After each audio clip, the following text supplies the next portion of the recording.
podcast for your soul, your compass, your journey, your light. Welcome to Podcast for Your Soul.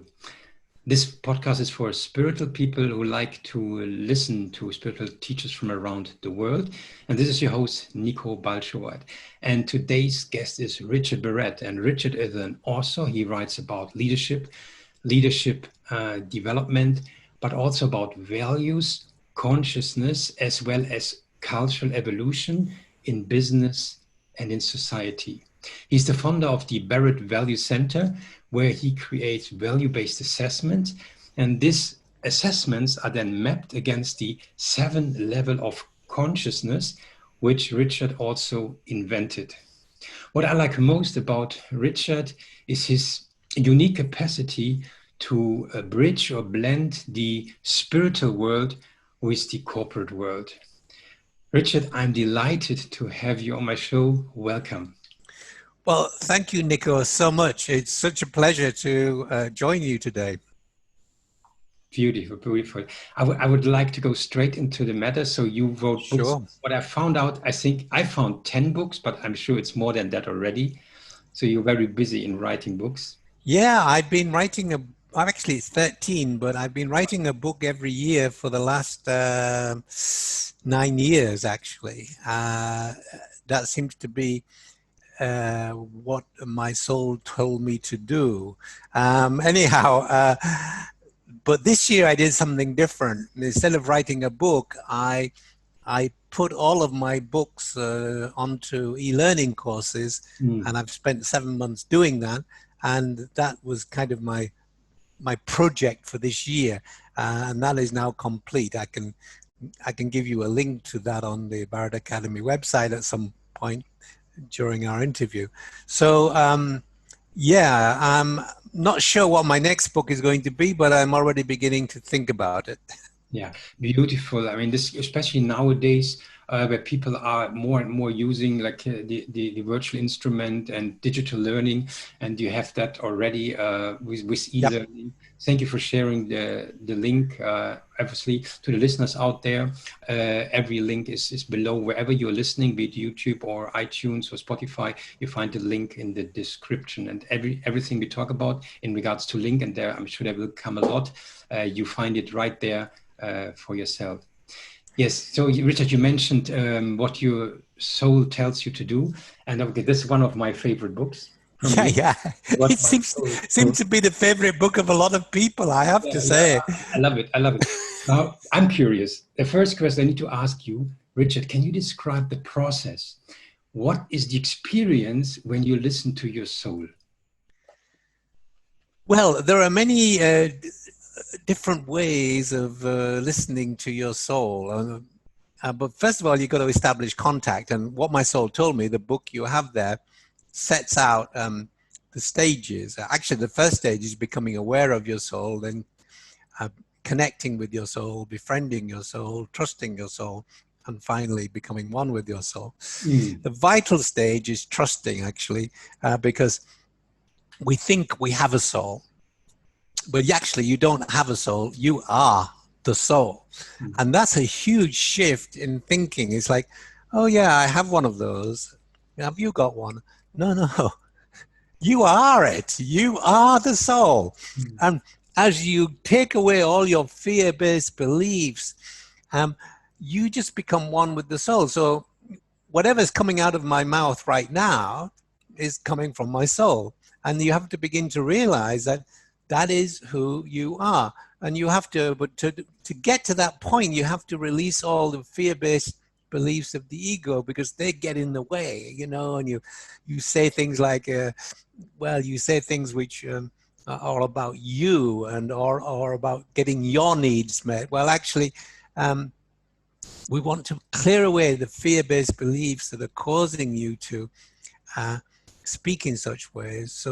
So you allow a clear passage. So now to answer your question, how do you listen? So I call it soul prompts. And one of the most interesting soul prompts is something that everybody knows about, or not everybody, but many people know about. It's called synchronicity. It was a I believe it was a term that was coined by Carl Jung. And it's like, it's independent events which have a common meaning. And if you're in the spiritual journey, you will have heard of synchronicities like, oh my gosh, that just happened and this just happened, and wow, yeah, that gives me guidance. So synchronicities. So the more you open yourself up to your soul influence, the more you have synchronicities in your life, and your whole life every day becomes an ongoing shower of synchronicity. And you pay attention to synchronicities. Like when when somebody who I don't know persistently tries to get in touch with me, I know I have to connect with that person because I don't ignore them. And the other way that which is most frequent with me, is it's the thought. And usually it's a thought that occurs anywhere between 4 a.m. and 6 a.m. in the morning. This is when you've had a good sleep, your mind is clear, and you've opened a channel to the soul, and the thoughts stream in. And this is when I get all the information about what books to write, what to put in my books, and anything else that I need to do with my life usually comes in at that time period in the morning. Yeah, I mean, it lands totally with me. Yeah, so with the synchronicity, I have that a lot, and I feel also then when it happens is, oh, now even I need to understand that. Yeah. So this the most amazing synchronicity I had for one of my last podcasts was that in some Facebook community, someone recommended a book to me. It was called The Dolphin. Okay, so I bought it, I read it, and I felt good about it. And then afterwards, I was in a total different chat. I don't know what happened, and I just mentioned the book, and it happened to be that the partner of Sergio Bambarain, the book author, was in that chat of thousands of people and responded to my question. And a few days later, from the blue, we had an interview. Yeah? And I was like, wow, this synchronicity was so strong. It was just, it was pulled me. I said, okay, that's beautiful. Yeah. Yeah. Absolutely. So synchronicity, and then the soul prompts, I call them soul prompting, which is a thought, and it can be your own thought, or it can be something that somebody says that catches your attention. It's like, that somehow resonates deeply with you, and you think that's interesting. And then, so you can, it's like all our souls, we're all connected, and there's almost like a dialogue going on. I call it in the fourth dimension of reality rather than the third dimension, physical dimension. In this fourth energetic reality, we're all connected, and souls have, talk to each other and say, and before you know where you are, somebody contacts you, and because they felt the soul prompt, they didn't know why they contacted you, but they said, yeah, I felt like I had to call you and ask you something. And it's like, okay. So they had a soul thought, which was powerful enough to get down into the three-dimensional material thinking, if you like, and they followed up on it. Now, they didn't know why. However, what happens is then in the conversation that you have with that person, it becomes very obvious that there is something that either I need that they can supply, or they need, which I can supply. And it leads to some amazing conversations. It happens every week to me. Yeah, beautiful. So fascinating. What advice would you give to people who are listening to allow themselves to be guided by their soul prompt? So, well, the key is, I call it listening, but it's more than listening, because watching for synchronicities and listening. Now, the listening increases and the synchronicities increases, or the listening gets better, the more you take out fear from your life. The energy of fear is a low frequency vibration. The energy of soul, which is a love vibration, is a high frequency of vibration. And it's almost like a radio. So when you've got low frequency vibration, it's like interference, okay? And it's hard for those high frequency vibrations to come through. Whereas you clear out fear from your life, you are able to tune in to those broadcasts. I think this is a good analogy, using the radio and interference. So everything to do with fear-based thoughts and beliefs is just interference. And very often we don't even know we have those fear-based beliefs. They are so deeply embedded because they got embedded in the first 20 odd years of our lives when our reptilian mind brain and our limbic mind brain and our neocortex were growing and developing. We don't have a fully functioning brain until we're around 22.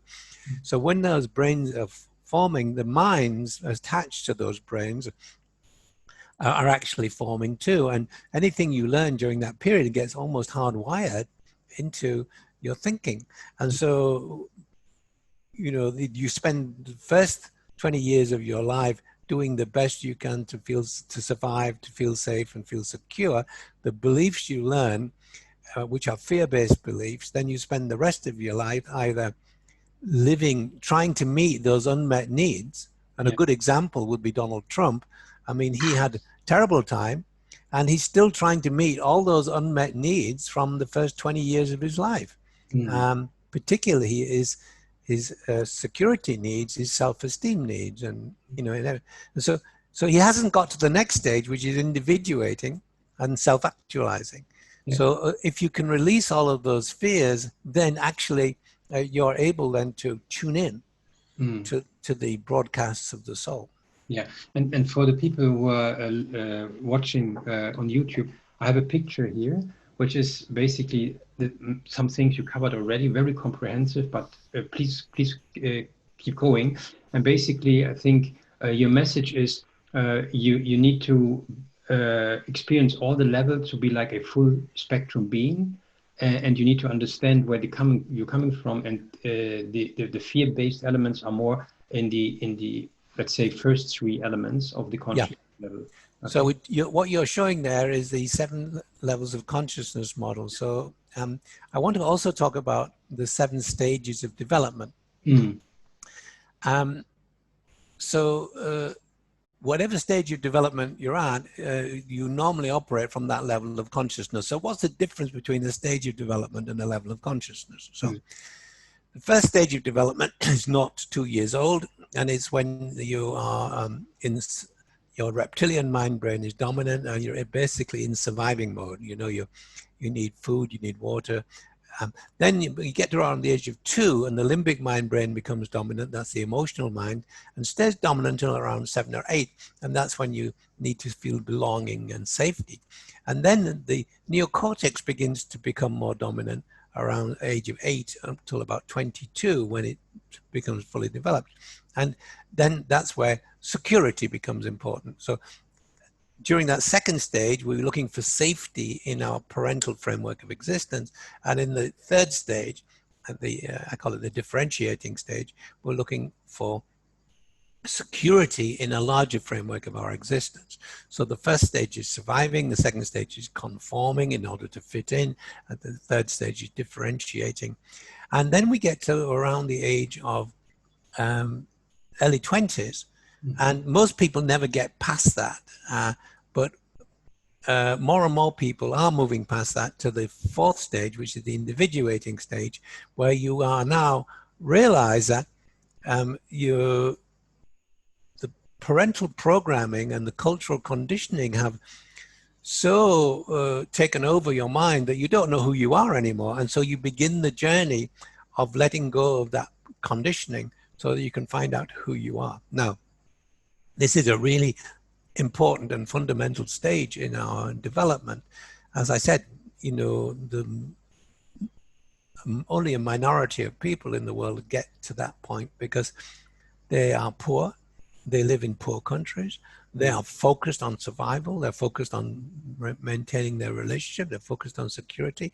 And if you had a difficult time, even in a developed country, and didn't get those needs met, you will stay focused, as Donald Trump has. Now, who are the people who vote for Donald Trump? The people who resonate with him. And these are the same people who are also stuck in these first 3 stages of development, right? So anyway, individuating is that 4th stage. It goes on till your late 30s. And you begin to find out who you are, what you believe, your beliefs, your values.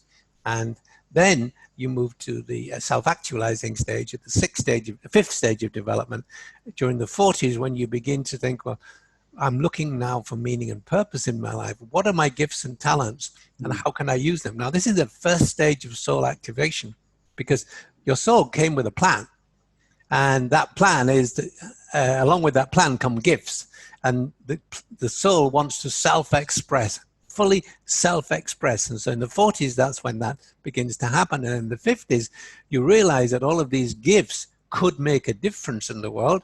And so you have to connect. So that 6th stage is about connecting in order to make a difference in the world. Well, as you proceed through the 6th stage, finally in your 60s, you get to the serving stage, and that's all about making a contribution. So the soul stages or activation are self-expression, stage 5, connection, stage 6, and contribution, stage 7. And that's what the soul comes to do. Now, any difficulties or any fear-based beliefs you got from level 1, level 2, or level 3, stage 1, stage 2, and stage 3, can upset that. So any difficulties you had about surviving, any beliefs you had about surviving, will impact your ability to self-express at stage 5. Any difficulties you had about making relationships at stage 2 show up again at stage 6 in connecting. And then any difficulties you had or fear-based beliefs about your self-esteem show up at the 7th stage of development, when you're trying to contribute, because you can't contribute if you have low self-esteem. You don't have the courage to actually speak up and be out there. So the first 3 stages are the ego development, then the transition to soul activation, and then the top 3 stages are soul activation, and you're handicapped through those stages until you can release the fear-based beliefs you learned during the first 3 stages of development. That's it in a nutshell. I mean, that's a very rapid overview. Yeah. Yes. So, and what is the process you recommend to people, or you offer, if someone first of all, how do you explore which level you are in? And let's assume something is holding you back. You still hold fear-based beliefs. So what can you do then to open that up and then to basically move on in your evolution or development of consciousness? Well, so this is something that we teach in our annual workshop, which will be in Germany this year, October 26th to 30th. It's called Living Your Soul's Destiny. It's also in my e-learning, one of my e-learning courses, which you will find on the Barrett Academy website. So it's basically quite simple to talk about, quite difficult to do, okay? So the first thing is, what stage of development are you at? So we can roughly tell that by somebody's age if they have managed to individuate. If they haven't managed to individuate, you can be 60 or 70-year-old and you're still at the 3rd stage of development. But the people who are attracted to our course are people who are open to, and are people who probably individuated. So the first stage is, well, so a clue as to what stage people are at is, what age are they? And so, I write about that in my book, Evolutionary Coaching. It doesn't mean if you're that age, you've actually got to that stage, but most people are entering or at that stage. So now the question is, what's holding you back? And so what we have to do is say, well, what are your fears? And so we look at 18 different, what we call them schema, early maladaptive schema. These are ways of thinking that where you've got fear-based beliefs that you learn during the first 20 years of your life. And we identify what are your schema, what are the beliefs you're holding on to. I mean, sorry, shame. It's like I feel shame about something, or what do you mean, shame? No, okay, so it's like I believe I'm not good enough. Okay, yeah. I'm not loved. I'm afraid to be on my own, and because I can feel abandoned, or I'm constantly seeking perfection. You know, because at some point early on, you know, I had a parent who just kind of like was so demanding and would not give me respect and recognition unless I was at my best, and then very little. So during those first 20 years, we learn these beliefs, fear-based beliefs about, and they're easy. There's a whole list of them, and they're easy to understand. And well, we teach, well, okay, so which of these schema most resonate with you? And people very quickly figure out, well, that one sounds like me. And so now the question is, well, are you willing to give that up? Because you learned that belief when you were young, and you had to, you learned it because it was part of your life. You had to somehow, this is what you learned because your mind was growing and developing during that period. And it was like a sponge. It was just taking, and I just never felt loved. And okay, so now that is holding me back. So and here's another one that comes up.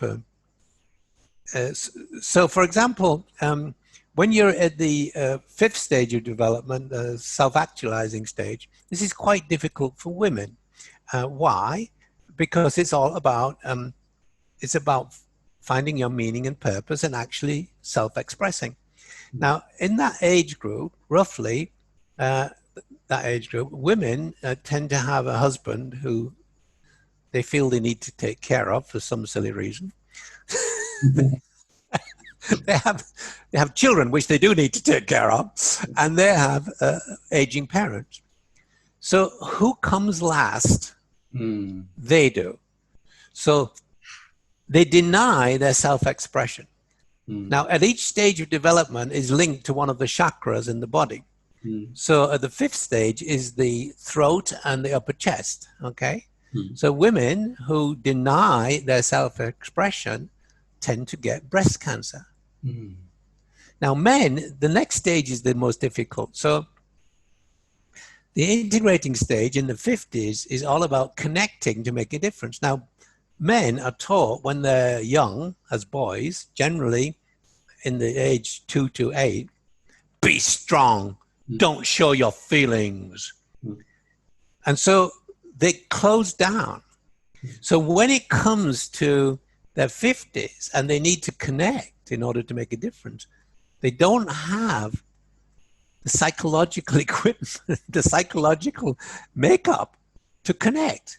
And they finish up with prostate cancer in the late 50s, early 60s, because the sixth chakra is linked to the second chakra.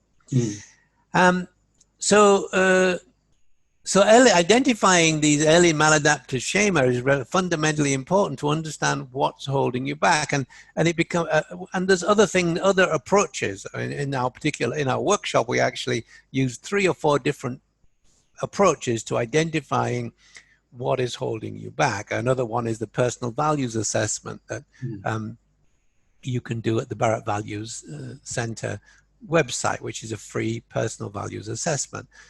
So there are like 3 or 4 different ways that we tackle what's holding you back. And then and as we utilize each of these ways of looking at it, it becomes obvious because it's always the same issue coming up, no matter which way you look at it. And then you say, okay, this is what I need to work on in order to move forward in my development of my soul consciousness. And so people get very enlightened, and they go away very very transformed. We had once on our workshop, we had a NASA scientist who came with his wife. Now, the wife was the driving factor, but it was like their 30-year anniversary. And so he wanted to please his wife, so he came. All right. So we do this like round table at the beginning about, you know, what are your expectations? Why are you here? And he said, you know, I'm not really into this, what did he call it? I can't remember exactly, but something like, I'm not into this hairy-fairy. You know, he's a scientist. And I said to him, you know, this is the least hairy-fairy course you'll ever be on. By the end of the week, he was totally convinced. And a week later, his wife wrote me an email. They lived in America. And she said, he is a completely changed man. Yeah, it's beautiful. And I mean, that's something where I experience my soul resonance, because I get goosebumps when you start talking about the 18 shamans and this story. If you share that, that for me, that I feel like a resonance is almost like a magnet gets pulled through that information and yeah. Well, so let's just do a little experiment, Nico. Okay, you ready? Yeah. What's the biggest fear in your life? The biggest fear in my life is... Take a moment.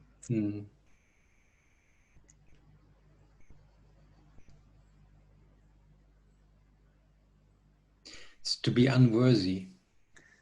Okay, so there we have it. To be unworthy goes right back to stage 3, differentiating stage, teenager years, where you never felt recognized. Yeah, it was, my whole environment was fighting. I grew up in the, let's say, red light area, and very unsafe environment, a lot of violence. And now what I experience sometimes, I take so much effort to be the good person, the holy, the open heart, the loving, just because not to look at the shadow of there might be like core unworthiness behind all of that. And so this is okay. So look, I mean, Nico, this is what you learned in your teenage years, and you can give it up now.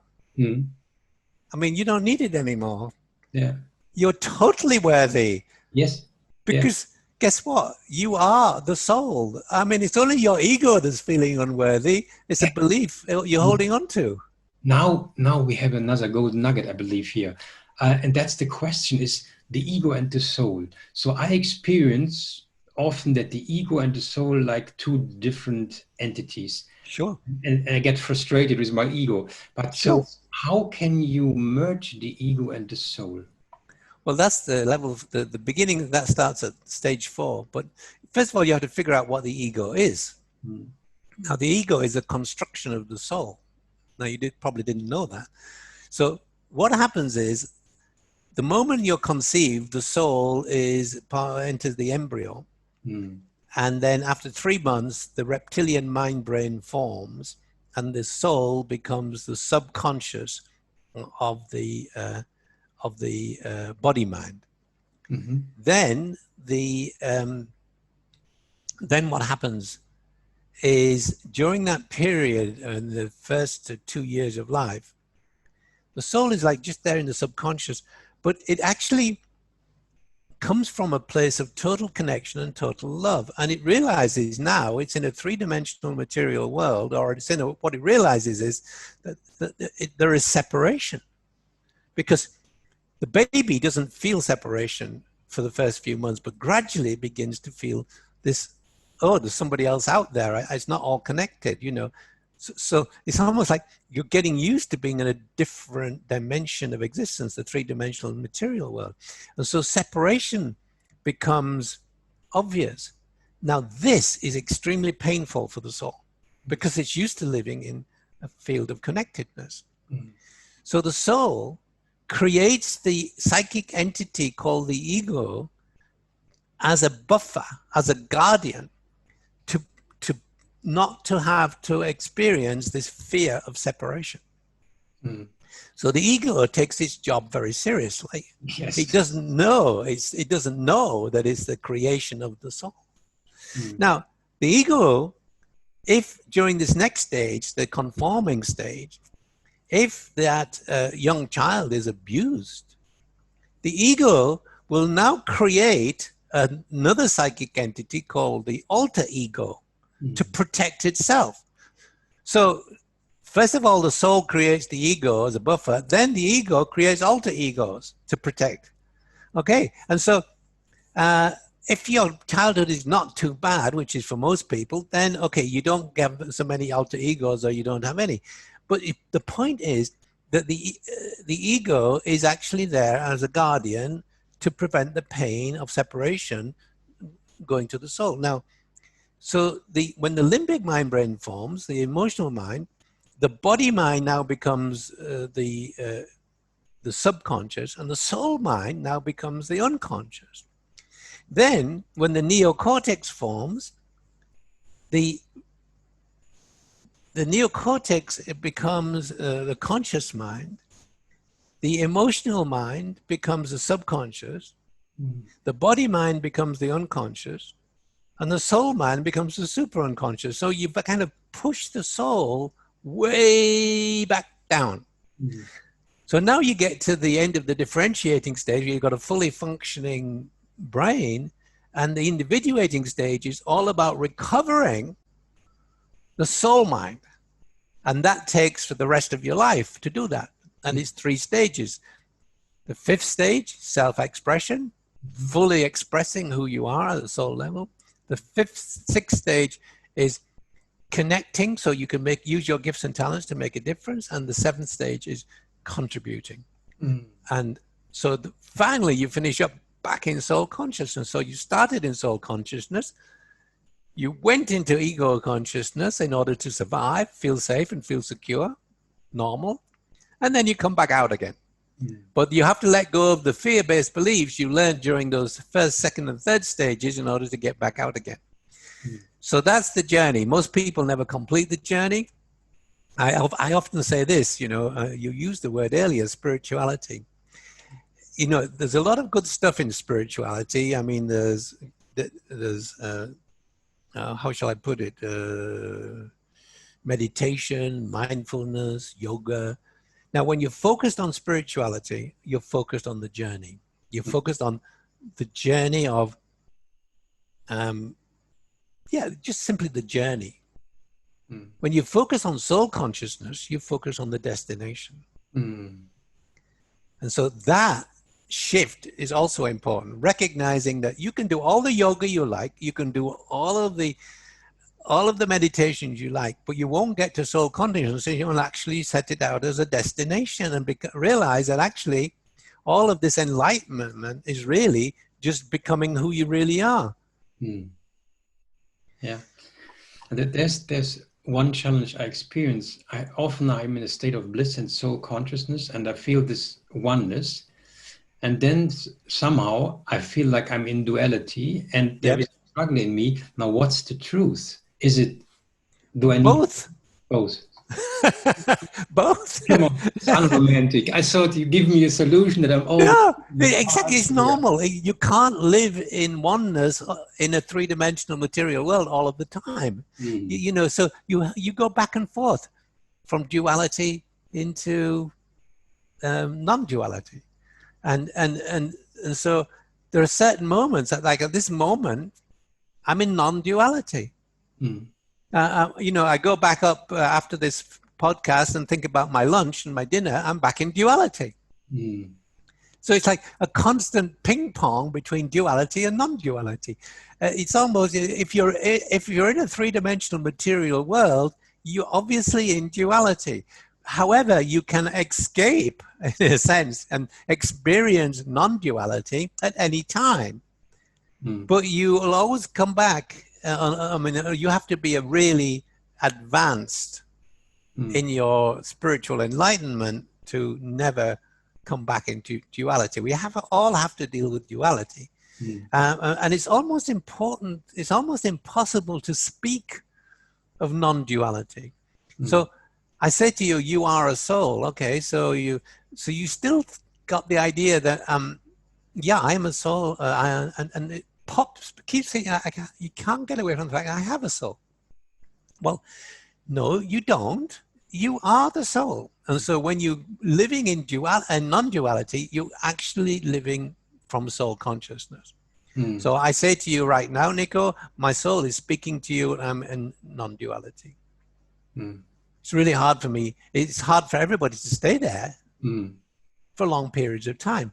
But as you become more and more one with your soul, you trust your soul, you become one with your soul, you can stay in that place for longer and longer periods of time. Yeah. And the key, one of the keys to remembering that is that as a soul, you have no needs. Because every need you could possibly have is already in place or will be in place because the soul will take care of it. And recognizing that you have no needs is really hard. But once you get that, your life becomes a series of synchronicities. Everything is always perfect. It may not feel perfect because something just happened. You went back into duality and a need was triggered and you think, oh my God, this just happened. I lost my job. Okay? Yeah. Well, that losing your job was simply an opportunity. When later on you look back and you say, wow, what an amazing opportunity that was. And so we have to be careful about judging what's going on in our world, in our life, from the basis of fear. And it's normal because as animals, that's how we learn to survive. Whatever was going on and we couldn't make meaning of, the default was to assume the worst. I mean, okay, you have a child and the child is suddenly a teenager and it doesn't come home at 10 o'clock at night, comes home, you go, oh my God, what happened? Default. Fear-based belief jumps in. Yeah, I totally get it. That's beautiful. Wow, thank you. So you helped me already tremendously to solve a riddle, which I was very close. Yeah, so the way I experience that also, when I'm in that stage of soul consciousness, I talk and my brain is empty. There is nothing. Exactly. And initially, I was a bit nervous. You're just channeling. Yeah. It's beautiful. Yeah. This is my writing, my speaking, whenever I'm doing it. I learned that 20 years ago, how to get out of the way. I remember one of my earliest and biggest speeches was to 10,000 people. And I thought, oh my God, I'd never spoken to more than 50 people before. So just 5 minutes before, I said to myself, I closed my eyes and I said, okay, soul, it's showtime. I'm going to get out of the way. I'm going to leave the floor to you.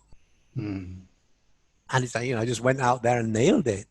It wasn't me that nailed it. It was my soul that nailed it. So, it's like, you just have to realize that that's who you are. And when you can get out of the way, I always say this, let go and let soul. Just let go, let soul. Yeah. Whenever I feel resistance, whenever I feel something happen that was untoward, something that, I don't particularly like, I just go, let go, let soul. Yeah. I just created my own reality. I can let go of that reality and let soul. So what this means eventually is you get to the point where you have no vision for your life. You have no goals for your life because your goals will just limit you. They come from the ego side. They'll just limit you. So your goals just limit you from the possibility that you have as a soul. Your vision coming from that ego side just limits you to your full possibility. All you have to do, the only mission in your life is to be the servant of your soul. Richard, That's it. I love you. You know, this is synchronicity. A couple of days, I talked to my wife and said, I'm wondering if it's really okay not to have any goals, because I just feel on the flow. I'm just make myself available to the universe. But every people around me, they have these vision boards and goals, and I don't have them. Do I miss something? Yeah. And I said, but it feels so, no, I be. Yeah. And now you give the answer to an unspoken question. So it's amazing, beautiful. Thank you. You're ahead of the game, Nico. yeah, but it feels so reassuring that you get that. Wow. Yeah. So Forget goals. You'll be told what to do every day. Yeah. I call it following the breadcrumbs. You know, Yeah. You just follow the breadcrumbs. It's like, aha, this is what I have to do today. Oh, this is what I have to do tomorrow. This is what I've got to do the next day. Yeah. It just comes like breadcrumbs, and you follow them. And you know, and it's like, wow, it's mysterious. It's amazing. But it's, again, you've got to let go of the idea that somehow you're in control. That's also when I get nervous. I have to go on stage. I also deliver speeches to big audiences. And then if that happens, then I just also get in tune with myself and say, all needs of my soul are being met, no matter what. And then I smile immediately. I don't know what it is, where it came from. And then I'm just present, and it doesn't matter anymore. And that's beautiful. Yeah. I'm going to give you a little twist on that. Okay. Yes. The soul doesn't have needs. Yes. The soul has desires. The ego has needs. Uh-huh. Okay. The ego has needs. Now, when the ego does not get its needs met, it gets angry and upset. Now, the soul has desires. It never gets angry and upset. It just has a desire. And so it's okay at the level of the soul. You know, the soul will get depressed, or you will get depressed when the soul is not able to meet its desires. The ego gets angry when it's not able to meet its needs. This is a very important difference between the ego and the soul. The soul never gets angry. The soul gets depressed, or you get depressed because you're unable to meet the need. Sorry, it got me doing it now. The soul is unable to make its desires felt. Now, when is the most difficult period for human beings? Their 40s. You know, that's when they have the most difficult time. Why? Because that's the first stage of soul activation, and the soul is wanting to fully express. And because the ego has these needs of higher income, paying for the school fees, a bigger house, a bigger car, the ego is focused on those needs. The soul is focused on self-expression. Now, you may have to give up that high-flying life in order to satisfy the desires of your soul. Yeah, I did. I was a 6-figure tax-free salary at the World Bank as a transportation engineer, and I had to give it up to become a transformation engineer. Beautiful. Wow. And I, when I left the World Bank, people said, "You're crazy. You know, you're giving up all of this, and you're going. First of all, nobody knows who the hell you are. You have no reputation, no recognition, and you're going to do something that, well, you know, how are you going to make a living?" I said, "I don't know. I just trust my soul." You just shaked one belief I'm holding, and that's just difficult for me to get that. You said that if the soul doesn't meet the desires, it becomes depressed, meaning then I feel depressed. Yeah, you feel depressed. Yeah. My thought is the soul is always like almost neutral or bliss, but the emotions are again a separate entity. So you're saying my emotions are triggered from the reaction of my soul? Could be, yeah, because you see, there's an ego-soul dynamic. Next year, I'm hoping to start the Institute of Ego-Soul Dynamics, which basically explains all of this. So when the soul is unable to meet its desires, you feel depressed. That's where depression comes from. It's anger turned inwards. So sorry, let's say that again, just for the listeners out there, that really lands. So if your soul desires are not met, you get depressed. You will feel depressed, and you may even commit suicide. Oof. I mean, this is just for me. You just dropped a bomb there. Yeah, well, okay, so that's my job. Yeah. Wow. I just need to digest that. It's the ego soul dynamic. Mm. So the ego is focused on this. So for example, yeah. All right, let's take the woman in her 40s example. Okay, she has a husband, she has children, she has aging parents, and her belief is that she needs to focus on their needs before she focus on her own. Okay, that's her belief. Okay. Mm. So if she keeps on doing that, she's going to get depressed because she's denying her self-expression. She's denying the desire of the soul. Oh. Mm. And she will get increasingly depressed. Mm. So depression comes from the ego soul dynamic. Mm. That's where it comes from, where the soul's desires are blocked because of the fear-based beliefs of the ego. Oh, that's so profound. Thank you. Yeah, and I guess that's one of the podcasts I will listen to more often because there's so much information in it. That's amazing. Yeah. Wow. So we create our own reality in several different ways, directly by our thought. Whatever is in our mind, our thought, becomes our reality. And also in this very subtle way where we deny our soul expression, we create a reality that we didn't expect to create, like depression. And nobody creates depression. Mm. Where the hell does that come from? So it comes from the fact that the soul's desires are not being met. And as I said, the most difficult years for human beings are their 40s, late 40s, because this is when the soul is really saying, woohoo, I'm here. Yeah. I'm here. You need to pay attention to my desires. Yeah, it's such a relief, because there are stages in my life where I feel depressed. And then I feel I expect more of myself. Saying, Nico, come on, you know so many things. You're so aware. You're so in tune with your soul. How come that you run emotions like that? And now it's a total different dimension, which I just need to tap into step by step. Okay, so pain and depression. Thank you for opening a can of worms. It's all right. It's quite normal.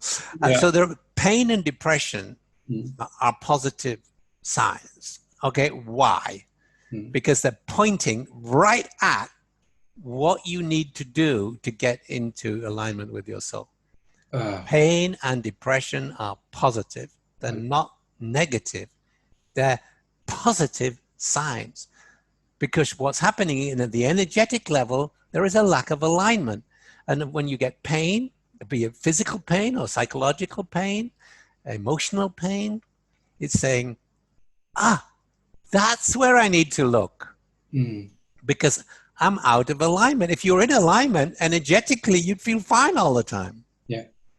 So if you immediately you get depressed and you go to the doctor and you take drugs, you're heading down the completely wrong path.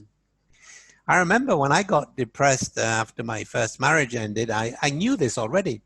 So I would wake up in the morning and I feel depressed, and I'd say to my soul, close my eyes, I'd say, bring it on, bring it on, bring it on. Because I knew I had to sail through it to get out to the other side. I didn't have to deny it or medicate it. I just had to bring it on and let it go.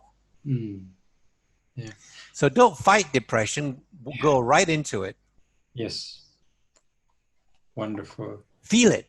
Yes. And recognize it's just your message from your soul. Yeah. Or this ego soul dynamic. Wonderful perspective. Yeah. Beautiful. So in your book, you wrote also, you differentiate between serving your soul and becoming one with your soul. Right. What's the difference? Can you explain that? It goes back to the duality and non-duality again. Yeah.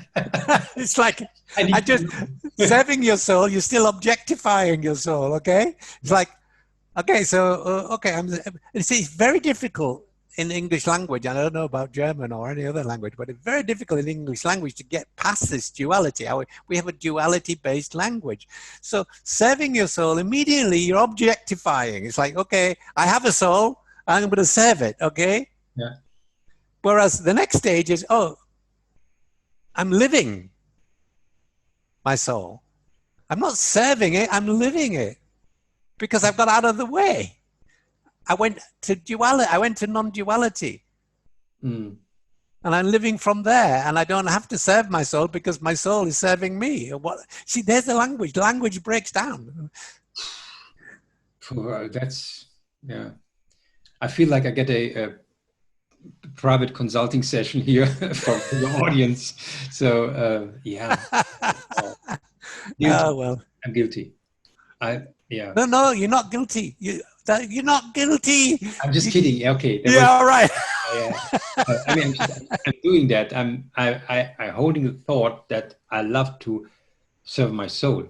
So, but then just one word, I'm objectifying my soul is, oh my God, hallelujah. And you do this for decades. Yeah. Oh boy. Oh, cool. Thank you. Thank you. So, and your workshop, the Soul Destiny, which is now in October, I guess there are October 26 to 30 in Germany. Slots left, or is it closed already? Three slots left. We don't take more than 14 people because we like to give a lot of individual help. And we have 4 facilitators, so everybody, it's a high ratio. Yeah. But most of the psychological work is done by myself and my wife, Christa. And then we have 2 lovely ladies who help with all the facilitation. And so, yeah, well, we've got 3 slots left. Yeah. The early bird pricing finishes on August the 15th, which is coming up quite close. Well, I mean, only a 10% discount, but anyhow. Yeah, so, and if you want to find out more, you can go to www.barrettacademy.com and look up workshops. It's e-learning and workshops. Yeah, I will put the link, obviously, because Petra and I are joining. We're looking forward to it. Yeah. For us, because we thought about this already last year, but it was in Italy. Yeah. And here is now in Germany. That was for us was easier. So okay. Yeah. We could almost go by bicycle to the place. Yeah. Okay, good. Excellent.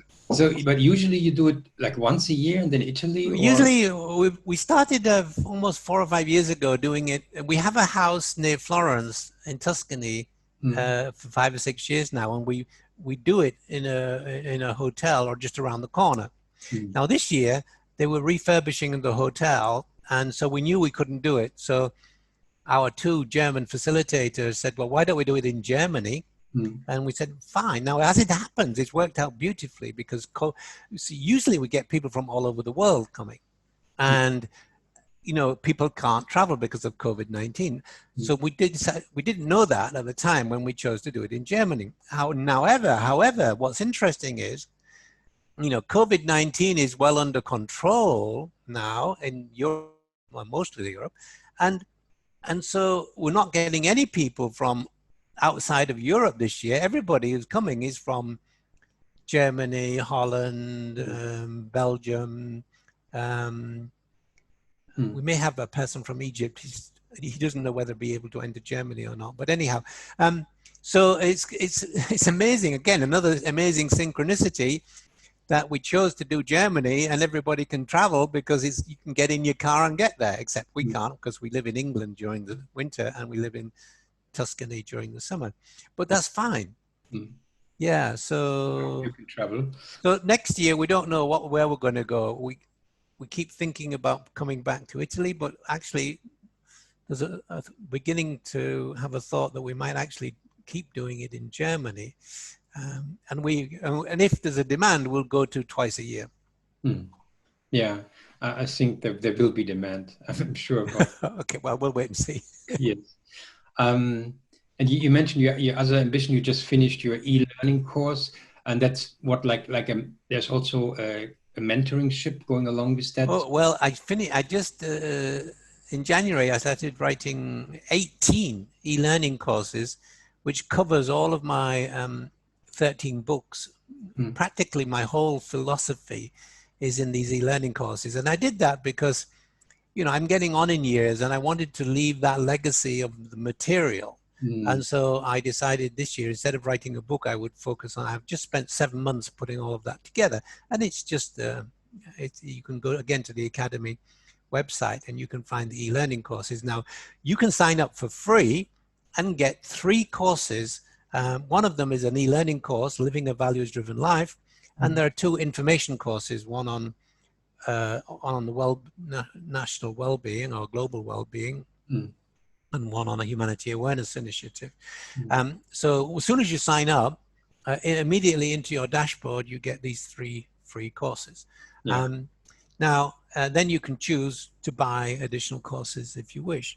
And there are foundational courses, personal courses, organizational courses, leadership courses, and societal courses. So there are 3 or 4 courses in each of those areas.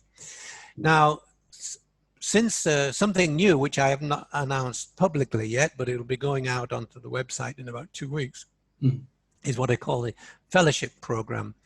And this is a 2-year part-time study program where we will go through all 18 of the e-learning courses. And it takes about 3 hours a week of your time.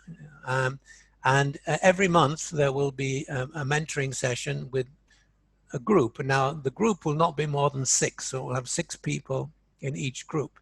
And then every quarter, there'll be a personal interview with me or my wife, and my wife. So you get group mentoring and personal mentoring as we go through all 18 courses and 13 books over a 2-year period. And there's also a dissertation and also a project that you have to do. Wow. Nothing too complicated.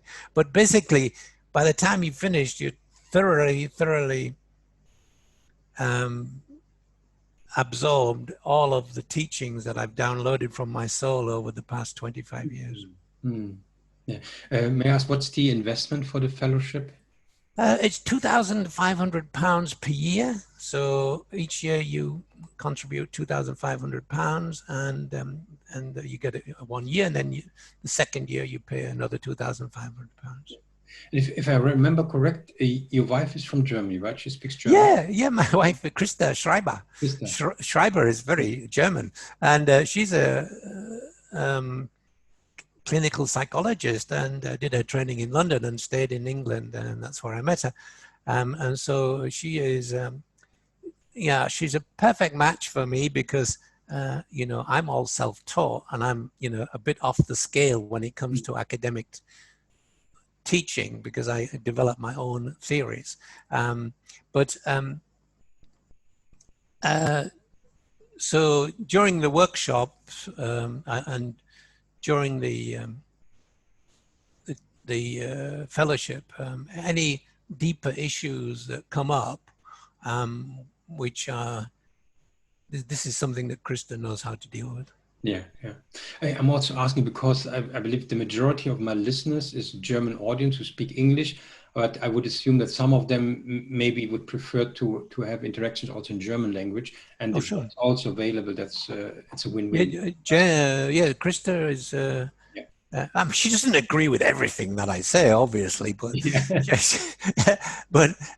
she, you know, she has a solid background in clinical psychology, and she's absorbed quite a lot of my teaching, and even some of the chakra analysis. She's been studying that this year during this lockdown and found it fascinating, and that's something we also talk about in our Living Your Soul Destiny. It's one of the approaches we use is to find, you know, we look at people's early maladaptive schema from different directions, and one of them is by doing some sort of brief chakra analysis, which is not done it's not done.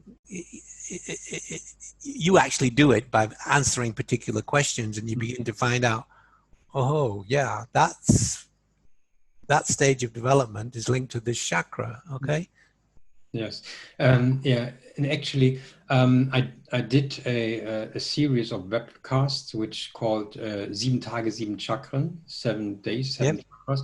And in between, a couple of times, I used one of your slides to compare the meditation, everything, to the stages where you are. I did a bit of advertisement for you, but it blends completely. There's another synchronicity. Absolutely. Yeah, I invented the seven levels of consciousness 20 odd years ago, and people kept saying to me, "This looks like the 7 chakras." I said, "It does, doesn't it?" You know. And then it was another 10 years before I fully began to think, let me explore that. And then 5 years ago, I thought, oh my God, this really is linked. Beautiful. So fantastic news for all the listeners. Obviously, again, every link will be there. You got all the information, but there is also a ton of free information on Richard's website. And one link which I can highly recommend, there is a link for a personal value assessment, which is for free. You can do that and you'll learn a lot about you and already what's important to you, what's holding you back. And there is even some information which guides you on the next steps, what to do with that kind of information. And you find this all in the links below. What I can highly recommend is my Bible at the moment, what my soul told me. Yeah. And incidentally, Nico, you know, it usually takes me a year to write a book. Yeah. I wrote that one in 2 months. Wow. I mean, it was almost like dictation. Yeah. It is so, the structure is so profound. So I'm missing structure sometimes because I'm just more like intuitive. But the way it's structured is, for me, it's so easy it's very complex, but because it's structured so well, it's easy to digest for me. Yeah. Good. Well, we want good digestion, don't we? Yes. Great. Wow, Richard, I feel more than grateful for your sharing. So I learned a lot. I need to listen to this again. You shaped my belief systems a lot. So thank you for doing that. Yeah, I feel honored to have this interview with you. I'm looking forward to see you in October. Yep, I'm looking forward to, Nico. Thank you so much for your time and for everything you shared with us today. Okay, well, good luck to all the listeners. Bye. Bye. Thanks. Bye.